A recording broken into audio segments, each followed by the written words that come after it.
प्रिय छात्रों,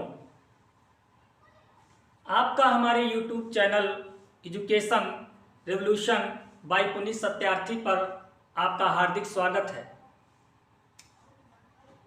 आज हम आपके लिए जो टॉपिक लेकर के आए हैं वो है सूरदास का जीवन परिचय।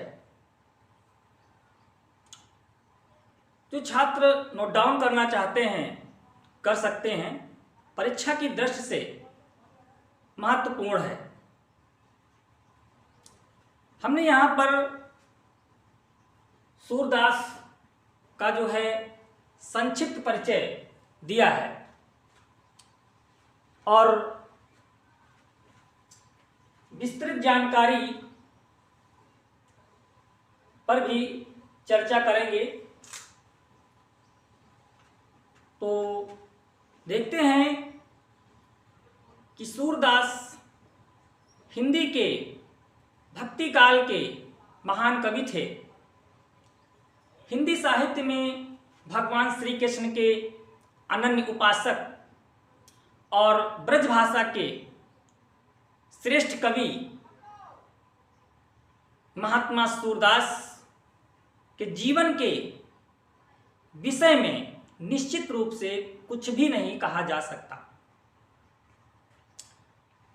अतः साक्ष्य एवं किंवदंतियों के आधार पर निम्नलिखित तथ्यों का पता लगाया गया है। डॉक्टर हरिशरण शर्मा के मतानुसार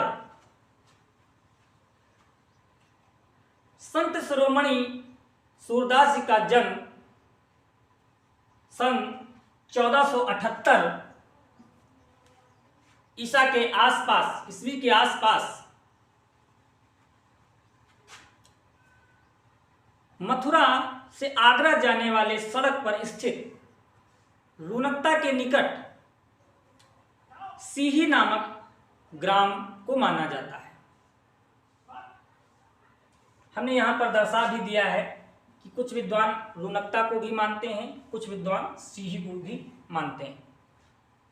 अलग अलग विद्वानों का अपना अलग अलग मत है।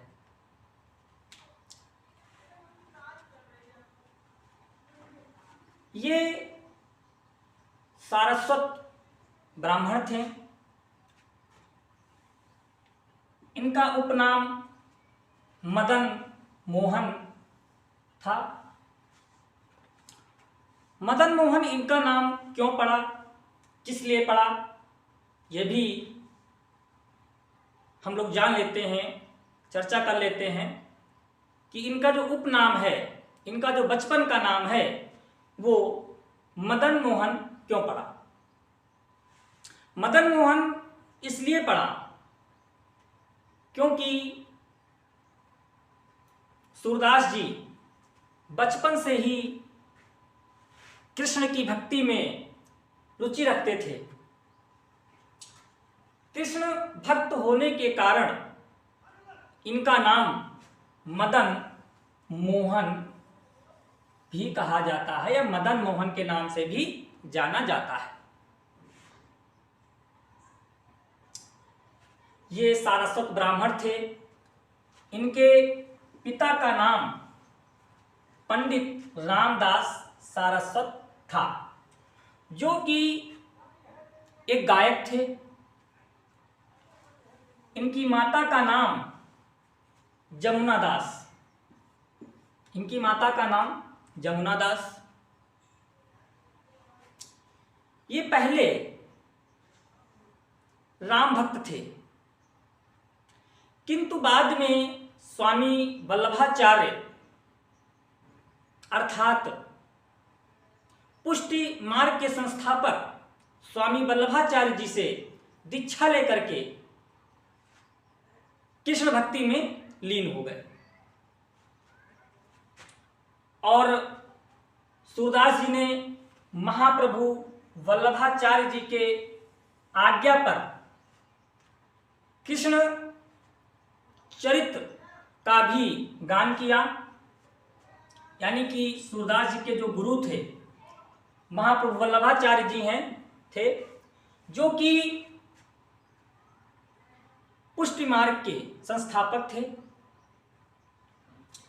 महाप्रभु वल्लभाचार्य जी ने सूरदास जी का मात्र एक ही पद सुन करके उनको अपना शिष्य बना लिया तथा महाप्रभु वल्लभाचार्य जी के पुत्र का नाम विट्ठलनाथ।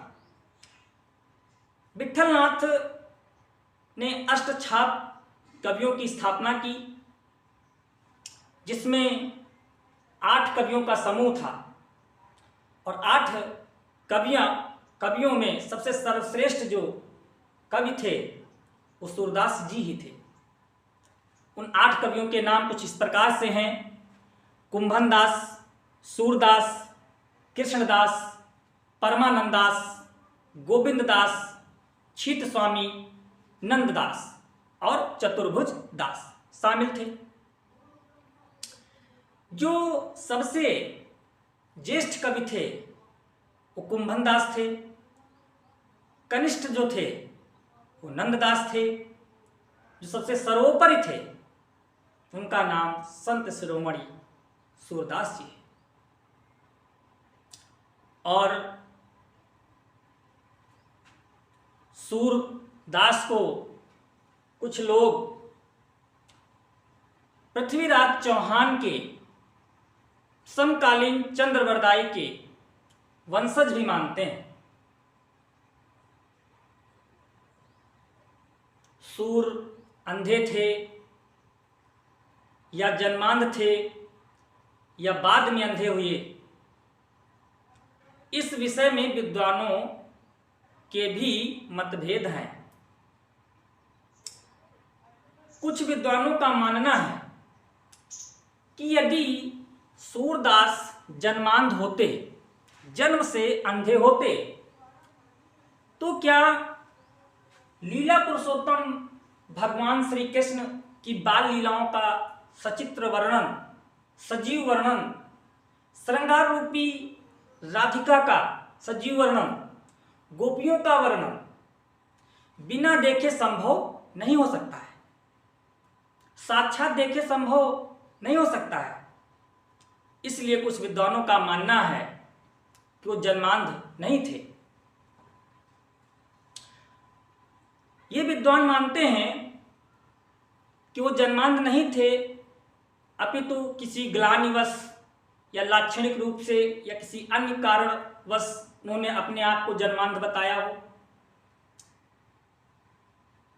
परंतु अब ये स्पष्ट हो चुका है, अब ये पुष्ट प्रमाणों के आधार पर उनकी जन्मांधता प्रमाणित हो चुकी है। सन 1583 में इनका परलोकवास हो गया, यानी कि सूरदास जी की मृत्यु जो है सन 1583 में हो गई। परलोक सिधार गए, परलोकवासी हो गए। इनकी जो भाषा थी वो ब्रज भाषा, इनकी जो लेखन शैली थी, जो लिखते थे ये स्वयं पद लिखते थे, स्वयं पद गाते भी थे, तो इनकी जो भाषा थी वो ब्रज भाषा थी। जन्म काल, किस काल में इनका जन्म हुआ, तो भक्ति काल। और इनकी प्रमुख रचनाएं हैं। सूरदास की कृतियों पर अगर हम बात करते हैं तो काशी नागरी प्रचाणी सभा की खोज एवं पुस्तकालय में सुरक्षित नामावली के अनुसार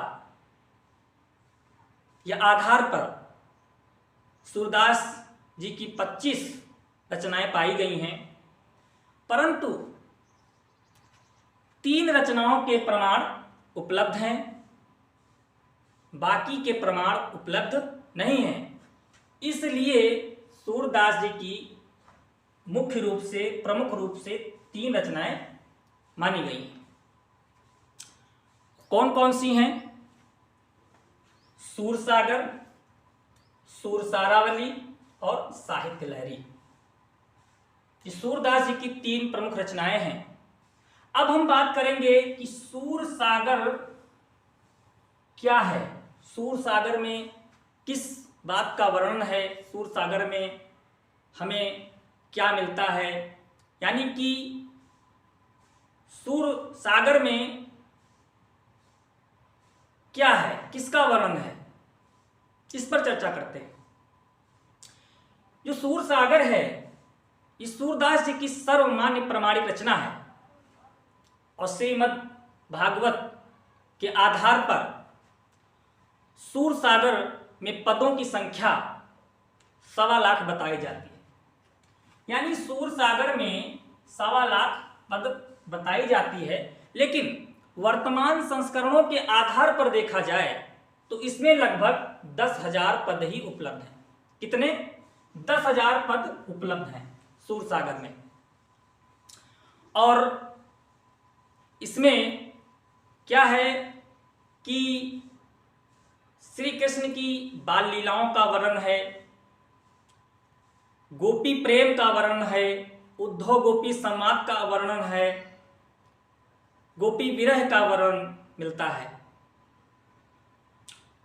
और सूर सागर जो है एक गीत काव्य है। सूर सागर क्या है? गीत काव्य है। इसको तन्मयता से गाया भी जा सकता है। सूर सागर को तन्मयता से गाया भी जा सकता है। एक गीत काव्य की उत्तम कृति है। अब आगे हम चर्चा करेंगे सूर सारावली पे कि सूर सारावली में किसका वर्णन है, कितने पद हैं। तो सूर सारावली इस ग्रंथ में 1107 छंद हैं और इसे सूर सागर का सार भाग कहा जाता है। यानी इसमें 1107 छंद हैं और सूर सागर का सूर भाग सूर सारावली को माना जाता है, कहा गया है। संत शिरोमणि बाबा सूरदास जी की जो अंतिम कृति है, जो रचना है, उसका नाम है साहित्य लहरी। और साहित्य लहरी यह सूर की प्रामाणिक रचना है। यह सूरदास की एक 118 पदों की एक लघु कृति है, लघु रचना है। इसमें कोई भी एक विषय वर्णनीय नहीं है। कई विषय पर इसमें हमें वर्णन मिलता है। जैसे कि मुख्य रूप से अगर साहित्य लहरी में देखा जाए तो मुख्य रूप से किसका वर्णन है? मुख्य रूप से नायिकाओं तथा अलंकारों का परिचय है और श्री कृष्ण की बाल लीलाओं का भी वर्णन है। कहीं कहीं पर तो महाभारत के अंशों की झलक दिखलाई पड़ती है। किसमें? साहित्य लहरी में। साहित्य लहरी में बाल यानी श्री कृष्ण की लीलाओं का वर्णन है। कुछ पदों में मुख्य रूप से तो इसमें नायिकाओं और अलंकारों का परिचय है। कहीं कहीं पर जो है महाभारत के अंशों पर भी झलक दिखलाई पड़ती है। लेकिन सूर जो साहित्य लहरी है, साहित्य लहरी के अंतिम पद में, जैसे कि अभी हमने बताया कि कुछ विद्वानों का यह भी मत है कि सूरदास पृथ्वीराज चौहान के समकालीन चंद्रवरदाई के वंशज माने जाते हैं। विद्वानों का मानना इसलिए है क्योंकि साहित्य लहरी के अंतिम पद में इनके वंश वृक्ष के बारे में बताया गया है और उस पद के अनुसार सूरदास जी का नाम सूरजदास है और वे चंद्रवरदाई के वंशज सिद्ध होते हैं। लेकिन अब इसे प्रक्षिप्त अंश माना गया है। प्रक्षिप्त अंश का मतलब यह है कि मानते हैं प्रक्षिप्त का मतलब ये है कि ऐसे ही इसमें मिलावटी प्रकार से, लेकिन अब क्या हुआ कि इसको प्रक्षिप्त अंश माना गया है और शेष रचना को पूर्ण प्रमाणिक मानी गई है। पूर्ण प्रमाणिक रचना मानी गई है। इस प्रकार से सूरदास का जीवन परिचय पूरा होता है। तो आप लोग वीडियो को जरूर देखें, लाइक करें, सब्सक्राइब करें, सपोर्ट करें, अच्छा लगे तो शेयर भी करें। Thank you.